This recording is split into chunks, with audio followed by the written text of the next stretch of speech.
Pathian ni chi bai vek ule voin pathian ni ta na hianin kan nun kong min kai roi tu ta na pathian thu cha pui mo tak mai in khom hi kan sot pui ti thu pui kan ngai thla ho le don ani amasa in hebrai bung som chang som ni panga thu ilo ngai thla ho le ang u then khat ti dan anga kanin khom te ban san lovin in fui ton zo kang u ni chu lo nai te la in thiatin in fui ton nasale zol sak ro u ti kan mu ani lal pana thu mal som ro se amen ring turam kan ni a in khom thin nam kan ni atlang puin pathian ni ngat phei chuan moi taka in che in biak in kan pan sang thina chuti rol chuan biak in darin ako kal zolo in khom dar ari po a mong ngetlat in khom tumia lo hi kan tam bokani ko ran tina hian han in chu chiang ila mani ko ran member nei atanga azad ve in khom thei hi kan tam vak lo mai thei ko ran lian zola phei chuan a har khop mai thei ani in khom lo te hi kan in khom lo chan te hi a ho ang reng khop maya ka pe lawa han ti te ti tur poi mo kan ya han ti chuan lam satlia te kan hlok pui tak po ni hlei lo hi atam em maya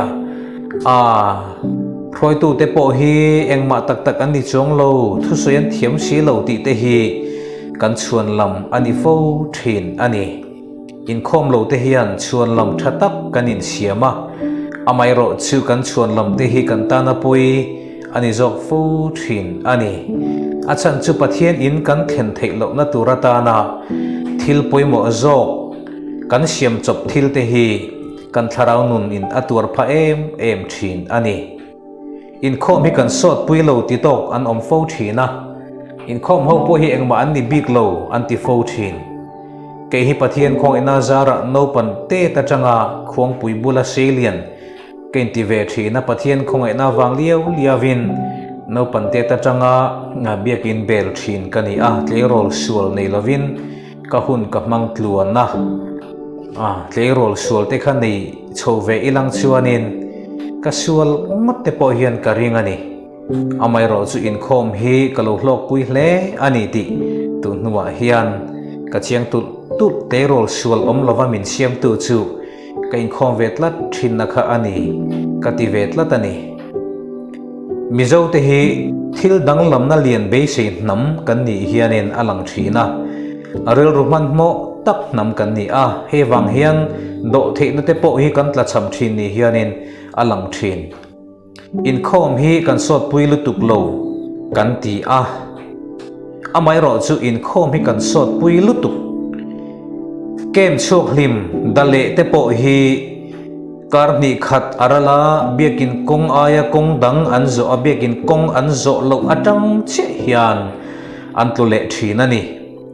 tu ma in khom line zuno an dom theilawa in khom lo lai zel hianin thil thalo hi kan ti thinani in khom thla tham apoina chu kan in khom lo wanga hun ol kan nei te hi thil sual ti nana zalen taka kan man thin wang hian ani a chu achan bulpui ni ma sela eng po ni se in khom hi pe lo hle ma ila kan in khom ram hian kan sot pui thin ani kan mamo ani ti hi kan thiat angai ani papakhat chuan pastor ne na kapu tai matakin kum som thum zet biakin kong zo in kalawin khom veta a sarmon po hi ka han chu ta sing thum chuang chu ka ngai thato in ka hria ma se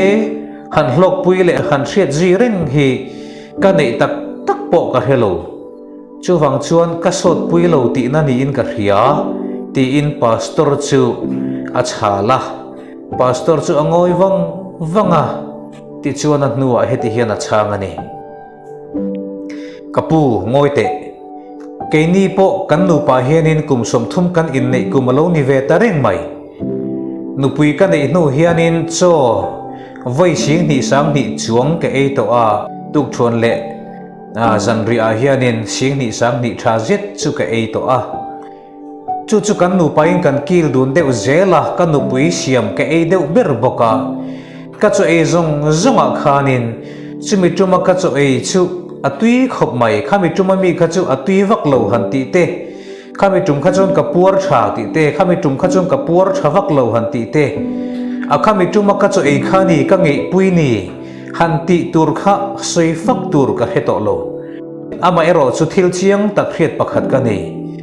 cho khalo ei zel lo ta ila kum som hi pakwa veliam ta khanin ka chu ei lo wangin ka thidai to in karing chu ero chu ka chiang ani atiani setanan min beidan thaber chu pathian tan engma ti lo tur le that chetaka oma kan rin na khonga in thla da a dong da tur hianin ani fo thinani chu wangin bible chuan then khat ti dan anga kanin khom te ban san lovin in fui ton job turin minti a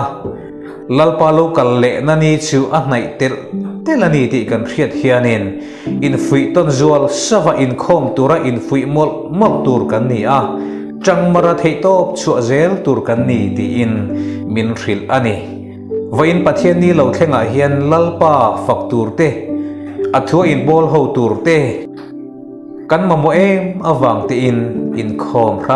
ramang u nuam kan ti awang chawa kan in khom don chuan in khom lo tum kan nga thei veu mai theye kan din mun kan personal din muna zirte po ani theyanga chuwang chuan khovel mi ti angin in khom lo kan than chuan zule roi lo awang te chan rang awangin kan nun atoi pha thei azir chiang tu ten tum nayan ron ti chu a chuan in khom ngai lo te a in khom thin te nge hi andam rei jok ti an ron tlang zar ani kha vena hian pathian du zonga omle thil ti hi kan tlon pui bera kan hui ngil pui bera kan hlok pui bera ni ti ria in vena hian peilo chung po a pathian chu bai buk tu le ama pola ama faktura a in kan pan hi kan ti turani zinga savate nan o in pathian an fakan on chua nang le ke po hian peilo chung po a min siam tu pathian choi moi hi kan ti turani awangin ama fakle choi moi turtal po a in kan pan hi kan tharau cho ani cholak thengil lawang u tukina hian he thu changai thatu zong te pathian minga ama chibai buk turin ka som vek cheuni lalpana thu mal som ro se amen itong tayang lalpa chungnung bermin mangai tu tukina hian chibai kan buk che a tukina hian lalpa thu cha puimo tak mai in khom hi kan sot pui ti thu pui mangin kan ngai thale ta samjek tu po in ina om chak ti in ina om lowa wanga akho har na le athak le na te puang chuaka in chuyom na le in puan chu na thinania wangin athla le la chu muna thei lo na wanga a option po chu khri omati a lalpa chutiang anga nangma in ngai tu nangma po ngai tu nangma thalel tu kan ni theina turin he thu cha mang hian kan hena thu seila